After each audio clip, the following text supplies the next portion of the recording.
નથી. કારણ કે આનો જે સંકલ્પ છે મનુભાઈનો, એ સંકલ્પ એવો છે કે અમે આની પાછળ ગૌ અભિયાન એટલે ગૌ માતાનું રક્ષણ થાય. ગૌ હત્યા જે ભારતમાં બેફામ ચાલી રહી છે અને ગૌ માતા અત્યારે રેઢિયાર બનીને રજળે છે. એ ગૌ માતાને બચાવવાનું અભિયાન આપણા ભારતમાં આપણા મહામંડલેશ્વર દ્વારા યોજાઈ રહ્યું છે. આજે 2 ફેઝની અંદર કાર્યક્રમ આપણે પૂરો કર્યો છે. 27મી એપ્રિલથી શરૂ કરીને ગઈ 27મી સુધી અમે 25 થી 30 હજાર લોકોની રેલી આપણે નીકળી હતી.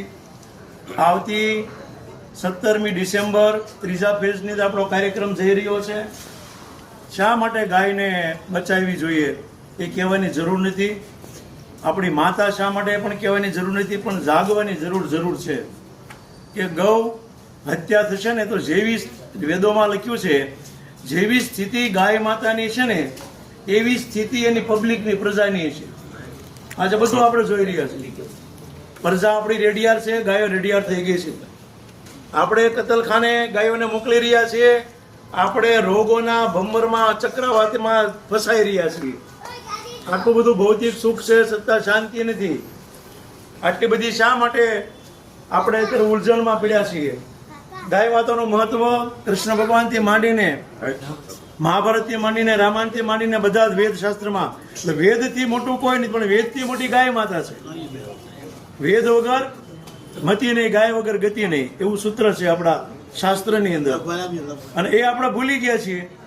તો ગાય માતા તો ગાવો વિશ્વસ્ય માતરઃ એવું કીધું છે શાસ્ત્રમાં. આખા વિશ્વની માતા છે, ખાલી ભારતની માતા નહીં. અને એટલે ભારત તરફ આપણી દ્રષ્ટિ બધાની છે કે આપણો વિશ્વની અંદર ભારત કંઈક આધ્યાત્મિક દેશની અંદર ભારત એક જ છે. અહીંયા સંતો છે, અહીંયા આધ્યાત્મિક જ્ઞાન છે, અહીંયા ભગવાન જન્મ લે છે.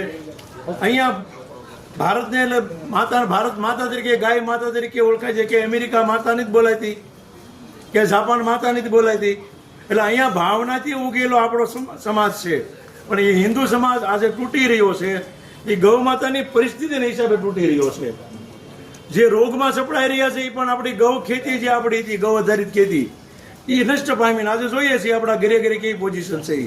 આપણે શું ખાઈ રહ્યા પણ આપણને ખબર છે. ગાય વગર કોઈ વસ્તુ શક્ય છે જ નહીં. જ્યાં સુધી ગાય માતા હતી ત્યાં સુધી આપણું આયુષ્ય 100 વર્ષ નહોતું પૂરું. અને આપણા ડોહલા હતા, આપણને વારસાની અંદર બધું મૂકીને ગયા છે અને 100 વર્ષ જીવ્યા છે. અને એ ગાયના ઘી, દૂધ, માખણને એનો પ્રતાપ હતો. આજે બધો પ્રતાપ આપણે ગુમાવી દીધો અને આપણે હવે ડુપ્લિકેટ વસ્તુ ખાવા માંડ્યા છીએ. ઝેરી